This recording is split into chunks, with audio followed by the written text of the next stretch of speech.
was to, it talked about or referred to a better or a public space as good or better, I think. Tell us which one, Councillor Cratchman. I've got it here. I know which one.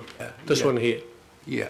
So how do you, or how is that determined whether the space that's, the alternative space that's been provided, how do you determine whether that's as good, better or worse? And who makes that determination? Well, it's not for me to, and no one here is sort of putting themselves up as an expert. Just drawing attention to what is in the plan, and so that, if you like, is a test for what is proposed. But at this stage, in terms of the public engagement in this process, there are only two processes that have been put up. One is that Queen Elizabeth Square changed from being public space to being commercial space, and the other is that it be stopped from being road so that it can be sold. So those are the only two things that are in front of the public about what is happening, and that is really behind the request. The planning for the block as a whole is required so that everybody can see what the whole plan is and how that provision will be met. Thank you. Thank you, Mr. Chairman. Councillor Lee. Yeah, it's not a question, Mr. Chairman. I just want to thank Joel Cayford for the presentation and for his work in this area.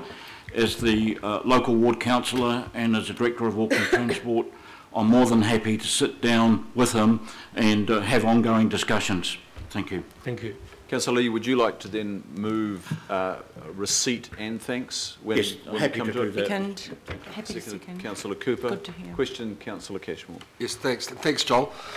My question relates to this precinct and the briefings next week, and what is going to be the correlation between that and potentially the wharf strategy and open space that may be made available on the wharf for the public of Auckland? There is open space on the wharf. All right, I want to hear what Joel's opinion. All right, let's just go with the question. Well, short answer is I don't know. Those meetings have been called for by City Centre Integration Group, by Precinct Properties. Precinct Properties obviously got no control over what happens on the wharf. City Centre Integration Group may have some knowledge of that. Auckland Transport won't. So it's really those organisational responses to the fact that submissions have come in. They are engaging. So the processes, there are processes through the Resource Management Act to hear the district plan change and the road stop notice, but these are informal engagement processes that have been triggered.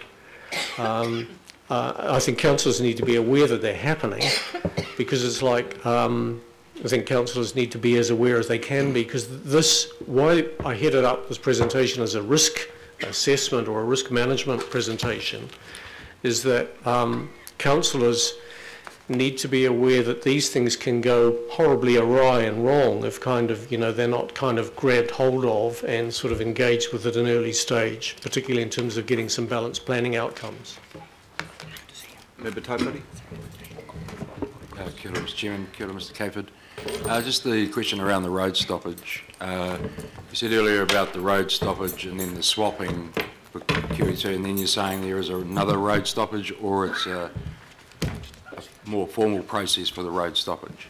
There is a formal process for the road stoppage under the Local Government Act, and Auckland Transport have issued a notice saying it wants to stop the road, and the process is that objections can be provided, and there have been objections provided based on the fact that not commensurate public space being provided, etc., etc. Auckland Transport has to consider those objections, whether it accepts them or not. The history I really wanted to provide was what had happened in the past is when Little Queen Street was stopped, then alternative amount of public space was provided elsewhere in the precinct called Queen Elizabeth Square, and that's the kind of parallel is happening in Wellington at the moment, for example, where bits of the city are stopped. So I'm going on a bit here. The suggestion is that best practice in the urban environment has been a stopping and a swapping, not just a stopping and a losing. Yeah. So, are you aware of how the land was acquired in the first instance for a road? Well, it was all Auckland Harbour Board land in those times because it had reclaimed it, and then gradually parts of it became developed, and it had Little Queen Street was owned by Auckland City Council then, and Auckland Harbour Board wanted it stopped to allow the development it wanted to occur down there to occur, and Auckland City Council said, well, we'll stop the road, but it needs to be, clearance space needs to be provided elsewhere in the site, and that was Queen Elizabeth Square, same land area, and it's still called road. Okay, so reclaimed foreshore and seabed, you mean? Pardon? Reclaimed foreshore and seabed. Yeah, well, it's reclaimed all the way north of Custom Street. Well, all the way north of Fort Street is reclaimed. Thank you. Thank you. Further questions? There being none, it's moved by Councillor Lee and seconded by Councillor Cooper. Joel, thank you for this presentation. I guess one of the crux of your presentation is, do we have adequate oversight once we go through that procedural ticking off of accepting a private plan change? And I think we need to pose that question amongst ourselves. Is it too procedural, members, and do we interrogate that private plan change at that time? Because once we accept it, it's in process, and it doesn't come back here until the independent commissioners have cast judgment and it comes back for confirmation or start again. It's pretty much that. So there's some questions there. Yes, we've adopted the downtown framework, and that will guide the planners. And then we've got resolutions that went with our motions in support of the disposal of QE Square, and there were caveats on that, and that will guide them as well. But it was after we accepted the private plan change, I read a very dense document that pointed out that wind speeds following this private plan change in the area of the Britomart will increase by up to 46%. So, and we disposed of the area because we thought it was not friendly to the public.